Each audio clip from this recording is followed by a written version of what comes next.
Good evening, welcome to political chess. నేను SS Lakshmi. ఆంధ్రప్రదేశ్లో ఎన్నికలు సమీపిస్తున్న వేళ చాలా చకచక కొన్ని వర్గాలు, కొన్ని పార్టీలు కూడా తన కార్యక్రమాలు నిర్వహిస్తున్నాయి. అటు ఎన్నికల శంఖారావాన్ని పూరిస్తూ ఇచ్చాపురం దగ్గర నుంచి శ్రీకాకుళం మీదుగా ఉత్తరాంధ్ర నుంచి లోకేష్ గారు తన కార్యక్రమాల్ని మొదలుపెట్టారు. నిన్న ఇచ్చాపురం దగ్గర నుంచి ఇటు అచ్చెన్నాయుడు గారి దగ్గర కార్యక్రమాలు చాలా ఇదిగా జరిగినాయి. అలాగే ఇటు వైసీపీ కూడా తన శంఖారావాన్ని పూరించింది, ఎన్నికల శంఖారావాన్ని. జనసేన కూడా మరికొద్ది రోజుల్లో ఉభయ గోదావరి జిల్లాల్లోకి వెళ్ళబోతున్న పరిస్థితి కనబడుతుంది. అలాగే బీజేపీ, కాంగ్రెస్, షర్మిల గారు కూడా రచ్చబండ కార్యక్రమం ద్వారా ఆవిడ వెళుతున్నారు. సో ఇలా ఏ పార్టీకి ఆ పార్టీ తన కార్యక్రమాలతో ముందు వరుసలో ఉన్నాయి. ఇదే సమయంలో ఒక అంశాన్ని తెర మీదకి తీసుకొస్తున్నారు కాపు జేఏసీ నాయకులు. ముఖ్యంగా రాష్ట్ర కాపు సమావేశం ఈ నెల 16న నిర్వహించబోతున్నాం. అందులో కూడా దాదాపుగా కాపు, మున్నూరు కాపులు, బలిజ, ఒంటరి కులాలు అందరూ కలిసి ఈ కార్యక్రమాన్ని నిర్వహించబోతున్నారు. అంటే రాజ్యాధికారమే లక్ష్యంగా కాపులు ముందుకు వెళ్ళాలి అన్న అంశాన్ని తీసుకోవడానికి కాపు జేఏసీ నాయకులైన చందు జనార్దన్ గారు ఈ అంశాన్ని అయితే మరి ఇప్పుడు ఈ ఎన్నికలు సమీపిస్తున్న వేళ ఈ అంశాన్ని తెర మీద తీసుకొచ్చారు.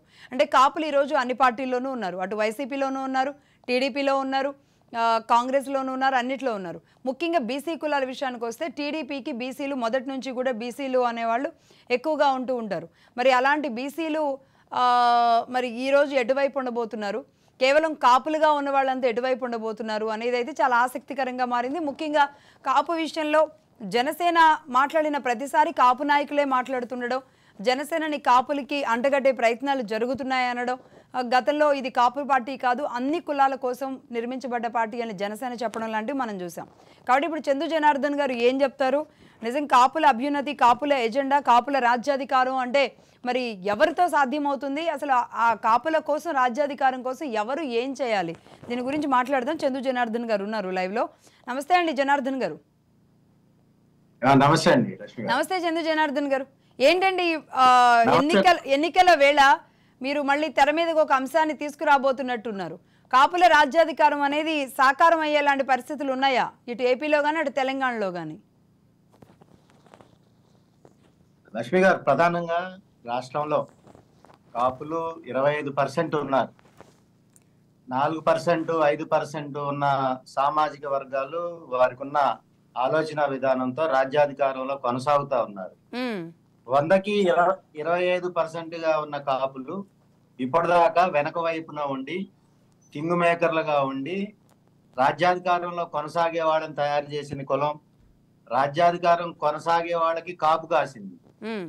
మారిన రాజకీయ పరిస్థితులు, కులం చైతన్యవంతం అవటం, కాపులు కూడా 5 వర్గాలుగా ఉన్న మా కుటుంబాలన్నీ కూడా ఆర్థికంగా కూడా బలోపేతం అవటం, వీటి ద్వారా తద్వారా రాజ్యాధికారం కూడా మాకు కావాల్సిందే, రాజ్యాధికారం వైపు వెళ్లాల్సిందే అనే ఆలోచనతోటి కాపు సామాజిక వర్గం అంతా కూడా రాజ్యాధికారం వైపు చూస్తా ఉంది. చెప్పండి లక్ష్మి గారు, మీకున్న డౌట్ ఏందో అర్థం కాదు. రాజ్యాధికారం వైపు చూస్తుంది అంటున్నారు. అయితే ఇప్పటి వరకు ఉన్న ప్రభుత్వాలు అంటే పోనీ రాష్ట్ర విభజన తరువాత కానివ్వండి, అంతకు ముందు కూడా కాపులు బీజేపీకి 2 తెలుగు రాష్ట్రాల్లో ఒక రకంగా ఇక్కడ మున్నూరు కాపుగా బండి సంజయ్ గారు, అక్కడ సోమ్ వీర్రాజు గారు లాంటి వాళ్ళు ఉన్నారు. ఒక పార్టీలో చాలా క్రియాశీలకంగా మంత్రులుగా ఉన్న వాళ్ళు కూడా చాలామంది కాపులు ఉన్నారు. ముఖ్యంగా టీడీపీ టైంలో కూడా కాపు కార్పొరేషన్ లాంటివి సంక్షేమ పథకాలు కాపులకి, కాపు విద్యార్థులకి ఎన్ఆర్ఐలుగా అంటే విదేశీ విద్య లాంటి కార్యక్రమాలు కొన్ని తీసుకున్నారు. అయినప్పటికీ కూడా అంటే ఏం మిస్ అవుతున్నారు? ముద్రగడ పద్మనాభం గారు లేదంటే హరిరామ జోగయ్య గారు లాంటి వాళ్ళు పెద్దవాళ్ళు, ఉద్దండులు కాపు సామాజిక వర్గానికి ఉన్నారు. ఇటు సినీ పరిశ్రమలో అయితే మొత్తం కాపులే ఉన్నారు. ఐఏఎస్లుగా, ఐపీఎస్లుగా, ఈరోజు బ్యూరోక్రాట్స్గా కూడా కాపులు ఉన్నారు. అయినా మీరు అంటే ఏదో కొరతగా ఎందుకుంది కాపుల్లో అనాలి. రషి గారు, మీరు చాలా ప్రశ్నలు అడిగారు. దాంట్లో మొదటిగా తీసుకుంటే బీజేపీ ఆంధ్రప్రదేశ్ కానీ తెలంగాణకు కానీ అంతకుముందు అధ్యక్షులుగా కాపు వర్గానికి సంబంధించిన వాళ్ళు ఉన్నారు అని, కానీ ఇప్పుడు లేరు వాళ్ళు. మీరు అన్నట్టుగా గతంలో బండి సంజయ్ గారు బీజేపీ అధ్యక్షుడిగా బీజేపీని తెలంగాణ రాష్ట్రంలో ముందుకు తీసుకెళ్ళడానికి, బీజేపీని గ్రామ స్థాయి నుంచి, కార్యకర్త స్థాయి నుంచి బలోపేతం చేయడానికి చాలా తీవ్రమైన కృషి చేశారు. అదే విధంగా ఆంధ్రప్రదేశ్ లో బీజేపీ అధ్యక్షుడిగా ఉన్న సోము వీర్రాజు గారు కాపు సామాజిక వర్గం నుంచి అధ్యక్షుడిగా ఉండి బీజేపీ ముందుకెళ్ళటానికి ఆయన కూడా తీవ్రమైన కృషి చేశారు. కాపు సామాజిక వర్గం వాళ్ళకి సహకరించింది. కానీ 2 రాష్ట్రాల్లో కాపు సామాజిక వర్గ పెద్దలైన 2 అధ్యక్షుల్ని మార్చి బీజేపీ పార్టీ ఎవరికి ఇచ్చింది అధ్యక్ష స్థానంలో? ఏదైతే 2 రాష్ట్రాల్లో ఉమ్మడి రాష్ట్రంగా ఉన్న రాష్ట్రంలో ఇప్పటిదాకా రాజ్యాధికారం కొనసాగిందో, రాజ్యాధికారం కొనసాగుతూ ముందుకు పోయిన సామాజిక వర్గాలు ఉన్నాయో, రెడ్డి సామాజిక వర్గం గాని లేదా చౌదరి సామాజిక వర్గం గాని, ఈ 2 వర్గాలకు సంబంధించిన నేతలను తీసుకొచ్చి కాపు వర్గాలుగా ఉన్న పెద్దలు బండి సంజయ్ గారి దగ్గర నుంచి గాని, అదే విధంగా సోము వీర్రాజు గారిని ఇద్దరిని ఏకపక్షంగా తొలగించి, అంటే అప్పుడు నేనేమంటున్నా అది రాజ్యాధికారం కాదా అంటున్నా, అప్పుడు వచ్చింది రాజ్యాధికారం కాదా అంటున్నా. అంటే బీజేపీకి సేవ చేయటం, అది పార్టీ అధ్యక్ష పదవి అంటే అధికారం కాదు. బీజేపీ పార్టీకి గ్రామ స్థాయి నుంచి సైనికులు తయారు చేసి పార్టీని పటిష్టవంతంగా ముందుకు తీసుకెళ్లేందుకు భాగంగా 2 రాష్ట్రాల్లో అధికారంలో లేని పార్టీలో బీజేపీకి సంబంధించిన కాపు సామాజిక వర్గ నేతల్ని అధ్యక్షులుగా ఉంచారు. రాష్ట్ర స్థాయిలో అధికారంలో లేదు, జాతీయ స్థాయిలో మాత్రమే బీజేపీ అధికారంలో ఉంది. కానీ ఆ పార్టీలో కూడా 2 అధ్యక్షుల్ని ఏకపక్షంగా తొలగించింది వాళ్ళ అధిష్టానం, బీజేపీ అధిష్టానం. కాబట్టి అది కాపు సామాజిక వర్గాన్ని అవమానించినట్టుగానే కులం భావిస్తా ఉంది. ఎందుకంటే మీరు చూసే ఉంటారు, బండి సంజయ్ గారు ఎంత కష్టపడ్డారు, పాదయాత్రలు చేశారు, ఎన్నో అంశాల మీద అప్పుడున్న తెలంగాణ ప్రభుత్వం మీద పోరాటం చేశారు, అరెస్ట్ అయ్యారు అనేక సార్లు. అదే విధంగా సోము వీర్రాజు గారు ఎన్నో సార్లు ఆందోళన చేశారు ప్రత్యక్షంగా. అదే విధంగా అన్ని వర్గాలను కలుపుకుని ముందుకు పోవటం కోసం తీవ్రంగా ప్రయత్నం చేశారు సోము వీర్రాజు గారు. మీరు కాపు సామాజిక వర్గాన్ని గౌరవించినట్లయితే కాపు సామాజిక వర్గ అధ్యక్ష బాధ్యతల్లో ఉన్న వాళ్ళని తొలగించినప్పుడు కాపు సామాజిక వర్గాన్ని ఇంకొక వ్యక్తులు తీసుకోవచ్చు కదా. అవును, అధ్యక్ష బాధ్యతలు ఒక్కటే ఎజెండా కాకపోయినా నేను అంటున్నా, ఈరోజు బ్యూరోక్రాట్స్ గా కానీ ఇలా పర్టికులర్ గా కాపు సమాజం మీరు అన్నట్లుగా ఒంటరి తెలగా మున్నూరు కాపు లాంటి వాళ్ళు ముందంజలో ఉన్నా లేకపోయినా ఒక రకంగా కాపులు అంటే ఓసీ కాపుగా ఉన్న వాళ్ళందరూ కూడా చాలా మంచి పొజిషన్స్లోనే ఉన్నట్టున్నారు. బట్ ఈరోజు కాపులకి రాజ్యాధికారం కావాలా కావద్దా అనేది కాదు, అంటే కావాలి అంటే మీరు ఏం చేయాలి? ఎన్నికల వేళ ఒక సమావేశంగా మాత్రమే తీసుకుంటారా? మొన్నటి వరకు అధికారంలో ఉన్న పార్టీని అడుగుతారా? రేపు ఎన్నికల్లో నిలబడబోయే పార్టీలను అడుగుతున్నారా? రాజ్యాధికారం అనేది ఒక అంశం. జనాభా దామాషా ప్రకారం అన్ని రాజకీయ పక్షాలు కాపులకి సీట్లు కేటాయించాలనేది ఒక డిమాండ్. ఏదైతే ఆంధ్రప్రదేశ్ లో 25% గా ఉన్న కాపు సామాజిక వర్గం శ్రీకాకుళం నుంచి చిత్తూరు దాకా ఉన్న సామాజిక వర్గం, ఇప్పుడు మీరు పిలవటానికే చాలా కష్టపడ్డారు మమ్మల్ని 5-6 రకాలుగా పిలవటానికి. కానీ ఇతర సామాజిక వర్గాలను ఆ పిలిచే పరిస్థితి ఉందా మీకు ఎక్కడైనా? లేదు కదా. ఏ సామాజిక వర్గం అయినా ఒక పేరుతోటే పిలుస్తున్నారు. ఒక కుటుంబంలో ఉన్న వ్యక్తులను కూడా తల్లి ఒక ప్రాంతం నుంచి తండ్రి ఒక ప్రాంతం నుంచి ఉన్నా కూడా మమ్మల్ని విడదీశారు. ముందు చూపుతో 100 సంవత్సరాల ముందు నుంచే పథకం ప్రకారం కాపుల్ని తూర్పు కాపని, మున్నూరు కాపని, బలిజలని, ఒంటర్లని రకరకాలుగా కులాన్ని విడదీశారు. ఎందుకంటే జనాభా దామాషా ప్రకారం 25% గా ఉన్న ఈ కులం రాజ్యాధికారాన్ని తెచ్చుకున్నట్టయితే ఉమ్మడి రాష్ట్రంగా ఉన్నప్పుడే వీళ్ళు పర్మనెంట్ గా రాజ్యాధికారం కొనసాగిస్తారు. 100కి 25% వీళ్ళు ఒకటే ముందుకు పోతారనే దాంట్లో మమ్మల్ని కుటుంబంలో ఉన్న ఏదైతే అన్నదమ్ముల్ని విడదీస్తారో ఆ విధంగా రాజకీయ పక్షాలు ముందు చూపుతో విడదీసినాయి. నెంబర్ 1. రెండోది, ఏదైతే మీరు అడుగుతా ఉన్నారో రాజ్యాధికారం అని, కాపు సామాజిక వర్గంగా 100కి 25% ఉన్న కాపులంగా మేము అడగటం రాజ్యాధికారం తప్ప? ఒకటి. మీరు ప్రభుత్వంలో ఉన్న వాళ్ళని అడుగుతామా, ప్రతిపక్షంలో ఉన్న వాళ్ళని అడుగుతామా అంటే మేము ఎవరిని అడగం. మాకు రాజ్యాధికారం అని ఇతరులు ఎందుకు అడుగుతాం? అడగం. కాపు పెద్దలు, కాపు రాజకీయ నాయకులు ప్రజాప్రతినిధులుగా మారాల్సిన అవసరం ఉంది. వాళ్ళు ఎక్కువ శాతంలో మారాల్సిన అవసరం ఉంది. ఏదైతే తెలంగాణలో రెడ్డి సామాజిక వర్గం నుంచి ఇప్పుడు 42 మంది దాకా శాసనసభ్యులు ఉన్నారు. అంటే వాళ్ళనేమి టార్గెట్ చేసి నేను మాట్లాడట్లా. వాళ్ళ యొక్క రాజకీయ వ్యూహం, ఐక్యత, వాళ్ళ ముందు చూపు మొదటి నుంచి ఉన్న పటిష్టమైన నాయకత్వంతో వాళ్ళు రాజ్యాధికారంలోకి వచ్చారు. అదే విధంగా ఏదైతే అక్కడ తెలంగాణలో ముఖ్యమంత్రిగా మొన్నటిదాకా ఉన్న కేసీఆర్ గారు ఉన్న జనాభా దామాషా ప్రకారం మీరు తీసుకుంటే వాళ్ళకున్న పర్సంటేజ్ కానీ, అంతకుముందు మన దేశానికి ప్రధానమంత్రిగా ఉన్నారు పివి నరసింహారావు గారు మన రాష్ట్రం నుంచి, ఉమ్మడి రాష్ట్రం నుంచి. ఆ విధంగా మన ఉమ్మడి రాష్ట్రం నుంచి రాజ్యాధికారం పొందిన కులాలు అనేక ఉన్నాయి, ముఖ్యంగా 3-4 కులాలు. జనాభా దామాషా ప్రకారం తీసుకుంటే కాపుల సంఖ్య 25%. మేము ఈ రోజుకి కోరుకునేది ఏంటంటే, మేము అధికంగా ఉన్నాం, అందరికీ కాపు కాస్తా ఉన్నాం. మా వాళ్ళు, మా నాయకులు కూడా ముఖ్యమంత్రులు అవ్వాలి, మా నాయకులు ఎక్కువ మంది శాసనసభ్యులు అవ్వాలి, ఎక్కువ మంది పార్లమెంట్ సభ్యులు అవ్వాలి. మా కుటుంబాల నుంచి, మా సామాజిక వర్గం నుంచి, మా ఇంటి నుంచి. ఇప్పుడు జనసేన అనే పార్టీ వచ్చింది. జనసేనకి సంబంధించిన అంశంలో ఆయన తెలుగుదేశం తోటి వారు పొత్తుతో వెళ్తా ఉన్నారు. దానికి సంబంధించి ఇప్పటికే కాపు సామాజిక వర్గంగా కాపు నాయకత్వం నుంచి అనేక ప్రశ్నలు అడుగుతా ఉన్నారు హరిరామజోగయ్య గారు కూడా. అంటే ఒకవేళ అధికారంలోకి వస్తే మాకున్న రేషియో ఉండాలి, పవర్ షేరింగ్ ఉండాలి అనే దాంట్లో హరిరామజోగయ్య గారు ఇప్పటికీ అనేక సార్లు లేఖలు కూడా రాశారు. కానీ పవన్ కళ్యాణ్ గారు అనేక సందర్భాల్లో చెప్పారు ఒక కులానికి అంటగట్టి చూడొద్దు అని. అంటే జగన్మోహన్ రెడ్డి గారిని ఏ కులం కూడా రెడ్డి సామాజిక వర్గానికి ఏంటి అని అడగరు, లేదంటే చంద్రబాబు నాయుడు గారిని కమ్మ సామాజిక వర్గానికి ఏంటి అని చంద్రబాబు నాయుడు గారిని అడగరు. కానీ పవన్ కళ్యాణ్ గారిని మాత్రం ఈ కులంతో కట్టేసి ఎందుకు చూస్తున్నారు? పవన్ కళ్యాణ్ గారిని కులంలో కట్టేయట్లా. పవన్ కళ్యాణ్ గారు కులానికి ఒక ఆదేశం ఇచ్చారు. కుల సంఘాలు, కాపులు పెద్దన్న పాత్ర పోషించాలి రాష్ట్రంలో.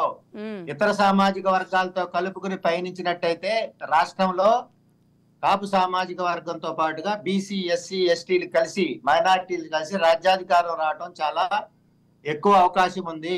ఇతర సామాజిక వర్గాలతోటి స్నేహం భావంతో పోవాలని పవన్ కళ్యాణ్ గారు పదే పదే పిలుపునిచ్చారు. వారి పిలుపుని ఆదేశంగా పాటించిన కాపు సామాజిక వర్గం ఇతర వర్గాలతో సన్నిహితంగా సోదర భావంతో మెలుగుతూ ఐక్యత కోసం ప్రయత్నం చేస్తా ఉన్నాం.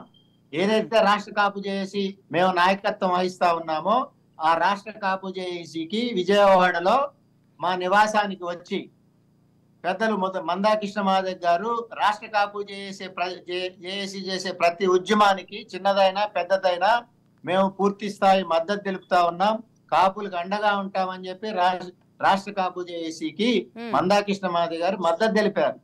అదే సిస్టమ్ లో ఏదైతే ఆర్యవైశ్య మహాసభ భారతదేశంలో పటిష్టంగా ఉన్న, ఆర్థికంగా సామాజికంగా పటిష్టంగా ఉన్న ఆర్యవైశ్య మహాసభ పూర్తి స్థాయి మద్దతు ప్రకటించింది రాష్ట్ర కాపు జేఏసీకి. ఏదైతే పెద్దలు టీజీ వెంకటేష్ గారి నాయకత్వంలో కొనసాగుతా ఉందో ఆర్యవైశ్య మహాసభ దానికి సంబంధించిన నాయకత్వం అంతా కూడా వారు ఏదైతే 2 రాష్ట్రాలకు సంబంధించి గాని మన ఆంధ్రప్రదేశ్ సంబంధించి గాని ప్రచార విభాగానికి చైర్మన్ గా ఉన్న చలువాది లక్ష్మణ్ గారిని పంపించి రాష్ట్ర కాపు జేఏసీకి మద్దతు తెలుపుతున్నట్టుగా మద్దతు ప్రకటించారు. ఈ సందర్భంగా ఆర్యవైశ్య మహాసభకి అదే విధంగా ఎంఆర్పిఎస్ నాయకులు మందాకృష్ణ మాదిగ గారికి రాష్ట్ర కాపు జేఏసీ పక్షాన వారు మాకు మద్దతు తెలిపినందుకు మరొకసారి ధన్యవాదాలు తెలుపుతా ఉన్నాను. అయితే రాజ్యాధికారం ఎలా వస్తుంది, రాజ్యాధికారం తెచ్చుకోవాల్సిన అవసరం ఏందనే ప్రక్రియలో భాగంగా ఏదైతే ఆంధ్రప్రదేశ్లో కీలకంగా ప్రధాన భూమిక వహిస్తూ ముందుకు పోతున్న రాష్ట్ర నాయకులు ఉన్నారో, నాయకత్వం ఉన్నారో వాళ్ళందరినీ ఆహ్వానించి ఒక వేదిక మీద తెచ్చి రాజ్యాధికారం వైపుగా పోవాలంటే కాపు సామాజిక వర్గం ఏమి చేయాలనే దాని మీద సమాలోచనలతో పాటు రాజ్యాధికారం కోసం అదే విధంగా ఇన్ని సంవత్సరాలు గత 50-60 సంవత్సరాలుగా స్వాతంత్రం వచ్చినప్పటి నుంచి ఉన్న కాపులకు రిజర్వేషన్ తిరిగి కోల్పోవటం జరిగింది. దానికి సంబంధించి 50 సంవత్సరాలుగా ఉద్యమాలు కొనసాగుతా ఉన్నాయి. దానికోసమే రాష్ట్ర కాపు జేఏసీ ఉన్నది. అదే విధంగా బీసీ రిజర్వేషన్ అనేది పెండింగ్ లో ఉంది. అది మరొకసారి తెరవైపు తెస్తూ ఎన్నికలు సమీపిస్తున్న తరుణంలో రాజ్యాధికారం మీద ఈ 16న విజయవాడలో జరిగే సమావేశంలో రాష్ట్ర కాపు జేఏసీ ఆధ్వర్యంలో జరిగే ఈ సమావేశంలో మేము ప్రత్యేక చర్చగా తీసుకుని ఈ ఎజెండాతో ముందుకు పోతా ఉన్నాం లక్ష్మి గారు. ఓకే, సో ఇందులో అంటే ఇప్పటి వరకు అనేక మంది, ఇంతకు ముందు నేను చెప్పిన కొంతమంది ఉద్దండులే దీన్ని సాధించలేకపోయారు. చందు జనార్దన్ గారు దీన్ని ఎంతవరకు ముందు తీసుకెళ్ళగలరు? పెద్దలు ముద్రగడ గారు దీనికి సంబంధించిన అంశంలో వారు గత కొన్ని నెలల క్రితం రిజర్వేషన్ కు సంబంధించిన అంశంలో గాని, రాష్ట్ర కాపు జేఏసీకి సంబంధించిన అంశంలో గాని దాంట్లో కొనసాగనని, ఉద్యమానికి సంబంధించిన అంశంలో తాను తిరిగి ఇటువంటి కార్యక్రమాల్లో చేయలేనని ఆయన వైదొలిగారు. దాని మీద ఆయన ప్రకటించారు. కాబట్టి గతంలో వారి ఆందోళనలు ఏంటి, వాళ్ళ రాజకీయ వైఖరి ఎలా ఉండేది, వారు ఎన్నిసార్లు ఆందోళన చేశారు అనేది అదంతా కూడా ఆన్ రికార్డు. వారు చేసే తునిగర్జన కానీ వీటన్నింటిని కూడా కులం ఎప్పుడు గౌరవించుకుంటుంది. వారి చర్చల్ని, వారి చేసిన సేవల్ని మర్చిపోలేము. అదే విధంగా మీరు హరిరామ జోగయ్య గారి గురించి మీరు ఒకసారి దీంట్లో ఆయన పేరు కూడా వ్యాఖ్యానించారు. ఈ రోజు హరిరామ జోగయ్య గారు ఒక లేఖని విడుదల చేశారు. ఆయన లేఖని విడుదల చేసిన దాంట్లో రాజ్యాధికారానికి సంబంధించి కాపు సామాజిక వర్గానికి నుంచి దాని మీద ఇతర అంశాలను జోడించి ఆయన ప్రస్తావిస్తూ ఏదైతే రాష్ట్ర కాపు జేఏసీ నాయకులుగా చందు జనార్దన్ నాయకత్వంలో కొనసాగుతూ ఉన్న జేఏసీ తాను చేసే మహాయజ్ఞంలో రాష్ట్ర కాపు జేఏసీ కూడా భాగస్వామ్యం అయితే బాగుంటది అనేది ఆయన ఒక సూచన చేశారు. రైట్. అయితే ఇవాళ ఓకే, యా, మీరు అన్నట్టు కరెక్టే. కానీ ఎంత పర్సెంటేజ్ కావాలి? మీరు అన్నట్లు దామాషా పద్ధతి ప్రకారం అంటే ఇప్పటికే 175 సీట్లలో మరి అన్ని కులాలని కలుపుకొని కాపులకి ఎంత ఇవ్వాలి ఏంటి మాట్లాడదాం. ఇవాళ జంగా కృష్ణమూర్తి గారు ఎమ్మెల్సీ, నేతి బీరకాయల్లో నెయ్యి లేనట్టుగా జగన్ ప్రభుత్వంలో సంక్షేమ పథకాలు లేవు, ఏం లేవు, అసలు అంటే బీసీలకు న్యాయం లేదు, ఏదైనా ఉత్తుత్తి పదవులే, కార్పొరేషన్ల దగ్గర నుంచి టీటీడీ చైర్మన్ పదవుల వరకు కూడా అన్నీ ఉత్తుత్తివే, ఇందులో ఎలాంటి పదును లేదు, పవరు లేదు, ఇలాంటి పదవులు ఉన్నా ఒకటే లేకపోయినా ఒకటే అంటున్నారు. మీరేమంటారు? లక్ష్మి గారు, జంగా కృష్ణమూర్తి గారు మొదటిగా బీసీ నాయకులు, తర్వాత వారు వైసీపీ నాయకులు, కాబట్టి వారు రాజకీయ నాయకులు. వారు వైసీపీ గురించి వ్యాఖ్యానించారు. నేను కాపు సామాజిక వర్గం గురించి వారు కనుక వ్యాఖ్యానించినట్టయితే దాని మీద నేను స్పందించడం అనేది మంచిది. యా, కాబట్టి అధికార పార్టీ ఇప్పటి వరకు 5 ఏళ్ల పాటు సంక్షేమమే ఎజెండాగా వెళ్ళిన జగన్మోహన్ రెడ్డి గారి పాలనలో అసలు సంక్షేమమే లేదు అని చెప్పడం, బీసీలకు న్యాయం లేదు అని చెప్పడం. ఇప్పుడు ఈరోజు కాపుల్లో కూడా చాలామంది బీసీలు ఉన్నారు కాబట్టి ఇది మీకు కూడా వర్తిస్తుంది. మీరు కూడా ఈ 5 ఏళ్ల పాటు పాలనలో బీసీలకు జరిగిన అన్యాయమో కాపుల గురించి మాట్లాడుతున్నట్టుగా ఇది కూడా చెప్పొచ్చు. ఒకటి. రెండవది ఏంటంటే ఇప్పుడు మీరు కోరుకునేది కూడా కాపులకి రాజ్యాధికారం కోసం అంటే రాజకీయమే కదా. మీరు కాపు సంక్షేమ నాయకులైనప్పటికీ వాళ్ళకి రాజకీయాల్లో ప్రాతినిధ్యం కోసమే కదా మీరు మాట్లాడేది. అవును. అయితే కాపు జేఏసీ అనేది రాష్ట్ర కాపు జేఏసీలో బీసీకి సంబంధించిన కాపులున్నా, తెలంగాణకు సంబంధించిన 300 కాపులున్నా, మేము రాష్ట్ర కాపు జేఏసీ నాయకత్వం ప్రధానంగా ఒక పార్టీకి వ్యతిరేకంగాని ఇంకో పార్టీకి అనుకూలంగా కానీ స్పందించదు. మా దాంట్లో రాష్ట్ర కాపు జేఏసీ నాయకత్వంలో ఉన్న ముఖ్య నాయకులు కానీ ఇతర నాయకులు కానీ, అనేక జిల్లాల్లో ఉన్న నాయకులు, హైదరాబాద్ లో ఉన్న నాయకులు కూడా వివిధ పార్టీల్లో ప్రముఖంగా ఉన్నారు. అయితే వాళ్ళ వేదికల మీద వాళ్ళు పార్టీల్లో కార్యక్రమాల్లో పాల్గొనే సమయంలో వాళ్ళు మాట్లాడతారు మినహా ఒక రాష్ట్ర కాపు జేఏసీ బాధ్యుడిగా ఉన్న నేను ఒక పార్టీకి సంబంధించిన వైఖరిలో మంచి చెడుల గురించి నేను ప్రస్తావిస్తే అంత మంచిది కాదు. ఎందుకంటే జంగా కృష్ణమూర్తి గారు నిన్నటిదాకా వైసీపీలో చాలా కీలకంగా ఉన్నారు. వారు ప్రధానమైన నేత. అంతకుముందు గతంలో వారు బీసీ నాయకుడే. వారిని గౌరవించుకోవాల్సిన అవసరం ఒక కాపు జేఏసీగా మాకు ఉంటది. ఎందుకంటే ఆయనకు ఒక పక్క వైసీపీ అయినా కూడా మరో పక్క బీసీ నాయకుడు. వారిని వ్యక్తిగతంగా మేము గౌరవిస్తాం. వారు ప్రభుత్వం మీద చేసిన విమర్శలు నేను స్పందించడం అనేది సరైన విధానం కాదు. ఓకే అండి. ఇప్పుడు ఇందులో మీరు దామాషా పద్ధతి ప్రకారమే అనుకుంటే కనుక ఏ పార్టీలను అడిగే అవకాశాలు ఉన్నాయి? కాపులకి ఇచ్చే సీట్ల విషయంలో మేము అన్ని పార్టీలని అప్పీల్ చేస్తా ఉన్నాం. వాళ్ళు ప్రధానమైన పార్టీలు ఏవైతే ఉన్నాయో రాష్ట్రంలో వాటన్నింటిలో కూడా కాపులకి న్యాయం జరగాలని, జనాభా దామాషా ప్రకారం సీట్లు కేటాయించాలని, ఎమ్మెల్యే సీట్లలో కానీ ఎంపీల్లో కానీ జనాభా దామాషా ప్రకారం మాకు న్యాయం చేయాలనేది రాష్ట్ర కాపు చేసి డిమాండ్ కూడా. అయితే అయితే ఎప్పుడు బీసీ రిజర్వేషన్ల మీద స్పందించే కాపు చేసి, ఉద్యమాలతో స్పందించే కాపు చేసి, ఇప్పుడు కొత్తగా రాజ్యాధికారం కోసం ఎందుకు ముందుకెళ్తా ఉంది అంటే ఎన్నికలు సమీపిస్తా ఉన్నాయి. రాష్ట్ర కాపు జేఏసీలో నియోజకవర్గ స్థాయి నుంచి రాష్ట్ర స్థాయి దాకా దాదాపుగా 30,000 మంది ఉద్యమంలో పాల్గొన్న వాళ్ళు కానీ, క్రియాశీలకంగా నియోజకవర్గ కమిటీలో, జిల్లా కమిటీలో ఉన్న నాయకత్వం కానీ 30,000 మంది పైచిలకు ఉన్నారు. వాళ్ళంతా ఆన్ రికార్డ్ గా గతంలో పోలీసులు నిర్బంధించడం, అరెస్ట్ కావడం, బెయిల్ తీసుకోవడం, ఉద్యమాలు ఎప్పుడు ఉద్యమం జరిగిన కార్యక్రమంలో పోలీసులు వాళ్ళు హౌస్ అరెస్టులు చేయడం, వీటన్నింటి కూడా ఆన్ రికార్డు. మీకు 30,000 పైన కాపు నాయకత్వం అనేది జేఏసీ నాయకత్వం ఉంది ఈ రోజు రాష్ట్రంలో. వాళ్ళు రకరకాల పార్టీలో ఉన్నారు. వాళ్ళు పార్టీలో ఉన్నారు. అదే విధంగా జనాభా దామాషా ప్రకారం కులంగా బలంగా ఉన్నాం మేము. మాతో పాటు బీసీ, ఎస్టీ, ఎస్సీ, మైనారిటీలు సోదర భావంతో ముందుకు పోయే సామాజిక వర్గాలు ఎక్కువగా ఉన్నాయి. మొన్న ఎంఆర్పిఎస్ నాయకులు మద్దతు పలికితే గతంలో హర్షకుమార్ మద్దతు పలికారు వారు. ఇప్పుడు హర్షకుమార్ గారు అక్కడ వాళ్ళ జిల్లాలో మీటింగ్ పెట్టారు, దళిత సభ. ఆ సందర్భంగా కూడా ప్రస్తావిస్తూ మరొక్కసారి ఆయన రాష్ట్ర కాపు జేఏసీకి నిన్న మొన్న మద్దతు పలికారు. వారికి అక్కడ జిల్లాలో, కాకినాడ జిల్లాలో, ఈస్ట్ వెస్ట్ ఉమ్మడి జిల్లాలో ఉన్న మా కాపు జేఏసీ పెద్దలంతా కూడా వారికి మద్దతు తెలపడం. కానీ మీరు అన్నట్టు హర్ష్ కుమార్ గారు డైరెక్ట్ గా అధికార పార్టీ పోకళ్ళని గట్టిగా ప్రస్తావించడం జరిగింది. మరి మీ కాపు సమావేశంలో ఏ పార్టీ టార్గెటెడ్ గా మీరు మాట్లాడబోతున్నారు? రేపు ఎవరిని ఏమంటారు, ఎవరిని ప్రసన్నం చేసుకోగలరు, ఏ పార్టీ వైపు మీరుంటారు అనేది ఏమైనా క్లారిటీ కూడా రేపు ఇస్తారా? మేము ఏ పార్టీ టార్గెట్ చేయం.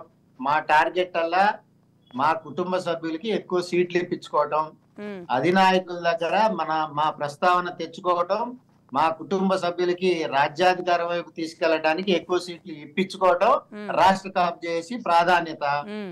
దాంట్లో ప్రధానమైన కీలకమైన నేతలు ఉన్నారు మా కుటుంబాల నుంచి. ఇప్పటికే పార్టీల్లో ఉన్నారు, ప్రముఖంగా ఉన్నారు, పార్టీల్లో బలమైన నాయకత్వంలో ఉన్నారు. రాజ్యాధికారంలో లేకపోవచ్చు, రాజ్యాధికారంలో ఉన్నప్పుడు, పదవుల్లో ఉన్నప్పుడు, బాధ్యతల్లో ఉన్నప్పుడు మాకు అధికారాలు లేకపోవచ్చు.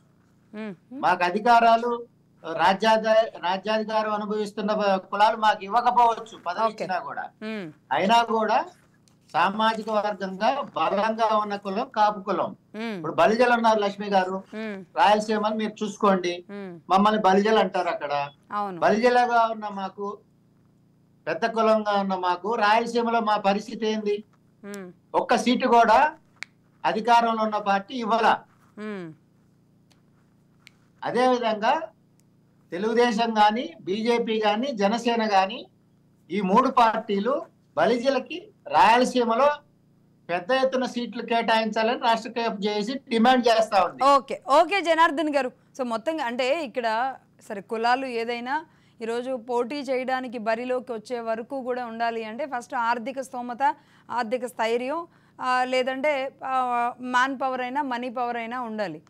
కాబట్టి ఇప్పుడు ఎవరు రాబోతున్నారు అనేది డిసైడ్ చేసేది ఈ రెండు ఫ్యాక్టర్సే. కాబట్టి ఈ రెండు ఫ్యాక్టర్స్ ఎంతవరకు ముందుకు వచ్చినా పవన్ కళ్యాణ్ గారు అనేక సందర్భాల్లో చెప్పారు, కాపు కాపు అని అనడం తప్పితే ఎవరు గెలిపించారు?